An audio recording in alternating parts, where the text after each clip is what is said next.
Today, we're going to dive into a pretty remarkable collection of private writings. And look, these aren't from some guru on a remote mountaintop.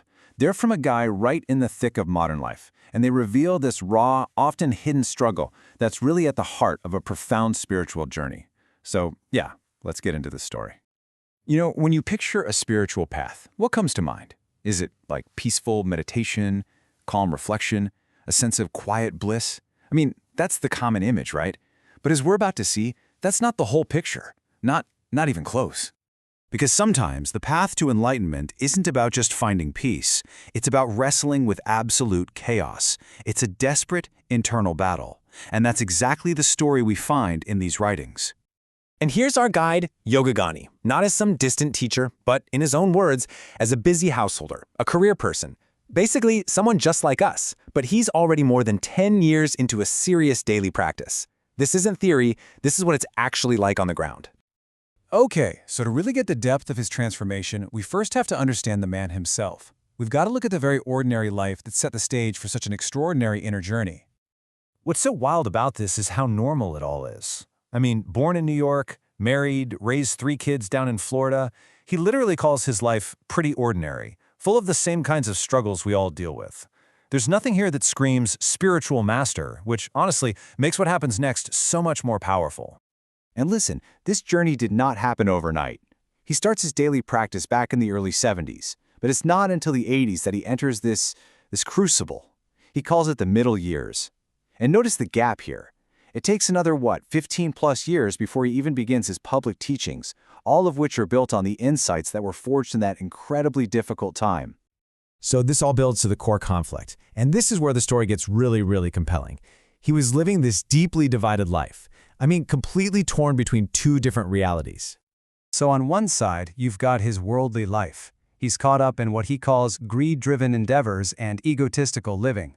But then, on the other side, after more than 15 years of practice, he had this abiding inner silence and was having a powerful Kundalini awakening. Can you just imagine the friction? The absolute chaos of those 2 worlds existing inside one person? And wow, this quote just says it all, doesn't it? It so perfectly illustrates that conflict. Here he is, deep into his spiritual practice, but he's still trying to use it to serve his ego, trying to get divine help for his business. He looks back on this with such amazing self-awareness, just recognizing how stubborn the ego can be, even when your soul is waking up. Well, something had to give. You could feel the tension between these 2 worlds building to a breaking point. And it was his failure in the material world that ended up being the catalyst for his greatest spiritual breakthrough. Right, so here's the crucial point. His big turning point wasn't some serene moment of insight during meditation. It was a crisis. It was the repeated, grinding failure of his own business that pushed him right to the edge. The pain of his worldly life became the very fuel for his spiritual transformation. You can just feel the gravity of his situation in these words. This is from his private writings. This isn't some poetic metaphor. This is genuinely how he felt. He was on a razor's edge, hanging over a giant abyss. This was a moment of profound spiritual and existential danger. So what do you do when you're on the edge of an abyss? For Yogani, the desperate measure was bhakti. This is an ancient path of intense, all-consuming devotion. He just channeled all his fear, all his desperation, all his longing into this powerful love for the divine. It was, quite literally, his lifeline. Okay, so this path of intense devotion led him right to the central challenge of his journey, and maybe of any spiritual journey, really, the total surrender of the ego. This line from one of his prayers it's just stunning. It perfectly captures the alchemy that was happening inside him. That same intense energy he had been pouring into worldly greed was being redirected, transformed into a spiritual hunger. It wasn't about destroying desire, it was about re-aiming it.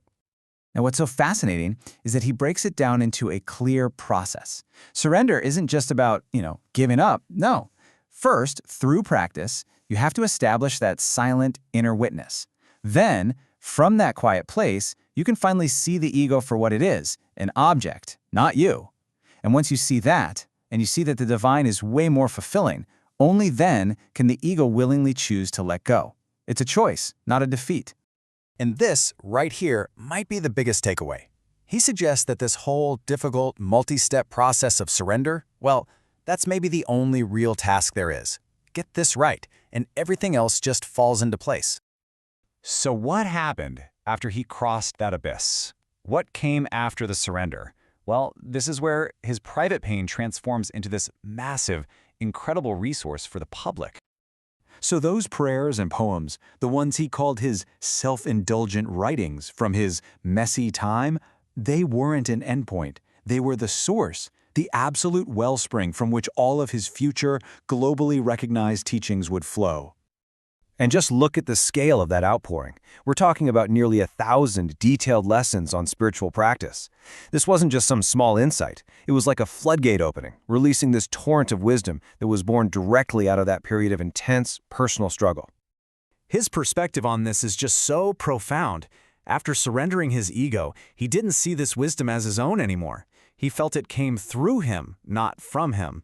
Its whole purpose wasn't for his own glory, but for everyone else.